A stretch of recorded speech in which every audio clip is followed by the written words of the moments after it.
pessoal do segundo ano. Vamos para com o nosso PET 2, semana 1. Uma correção e está muito fácil esse PET 2, hein? Molezinha, olha, classificação dos organismos, número 1, com seus respectivos reinos, relacionando a coluna da direita para a esquerda. Facinho, molezinha. Número 1, ameba, vai no reino protista. 2, bactéria, vai para o reino monera. 3, cogumelo, vai para o reino dos fungos. 4, borboleta, reino animal. Samambaia, reino plantas. Próxima questão, Enem. Vocês vão ver um poema aí, né, no PET de vocês, que está falando sobre moscas, baratas e esses bichos. Então, eles são insetos, né? Ele está dizendo assim: a unidade taxonômica que expressa a afinidade existente entre nós e os animais é... Bom, lembrando que nós temos essa classificação, né? Os níveis de classificação: espécie, gênero, família, ordem, classe, fila e reino, tá? Quanto mais para dentro a gente for aqui, maior é o grau do parentesco entre um organismo e outro. Então, vamos ver o que a barata tem em comum com a gente, né? Vamos pensar na barata. Bom, a espécie não é a mesma, com certeza, né? Família também não. O filo das baratas são artrópodes, né? E de nós, seres humanos, cordados. Então, não tem a ver. Classe também não, porque a barata é a classe dos insetos e os homens, né, nós, somos classe de mamíferos. Agora o reino, a barata é animal e nós também, reino animal. Então, a resposta certa fica a letra B, de bola barata. Vamos para a próxima. 3. Na 3, vocês vão ver um textinho falando sobre os lobos. Os lobos das espécies Canis licaum, nomes difíceis de falar, né, gente? Canis latrans e Canis lupus. E eles dizem aqui: os animais descritos foram classificados como espécies distintas, né, do século XV, XVI, XVIII.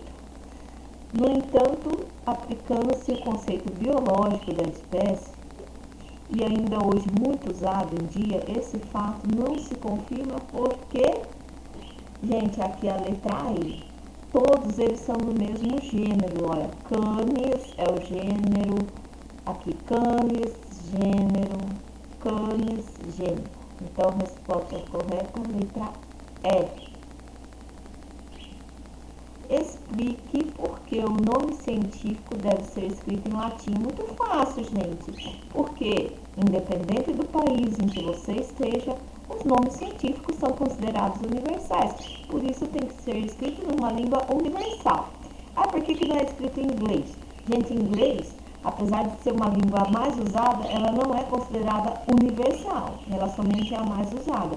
A língua universal é a latim. Vamos para 5.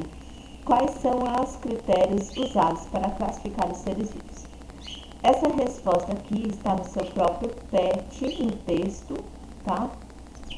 E eu vou ler para vocês e depois eu vou explicar que também existe outro jeito de classificar os seres vivos. Vamos lá, a resposta que vocês vão colocar é essa.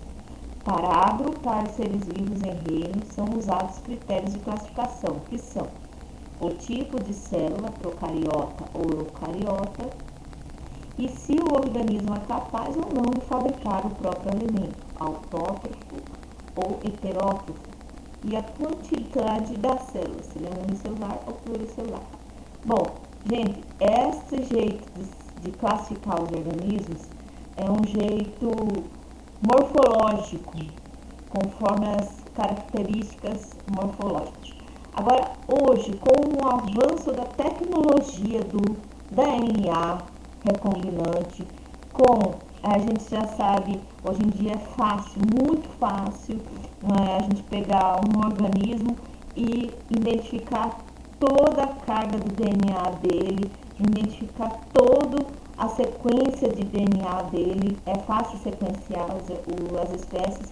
Então, hoje em dia, existe uma outra classificação dos organismos baseada não só na característica morfológica, mas na característica molecular do DNA dos organismos, tá? O que se chamou uma classificação taxonômica, que considera também a parte evolutiva, tá? Dos seres vivos. Mas, por enquanto, vocês vão estudando somente essa parte morfológica. É muito fácil esse PET semana 1, né? Logo mais eu posto a semana 2 para vocês. Eu agradeço, compartilhem, curtam e me ajudem aí a espalhar o canal. Um abraço para todos. Tchau!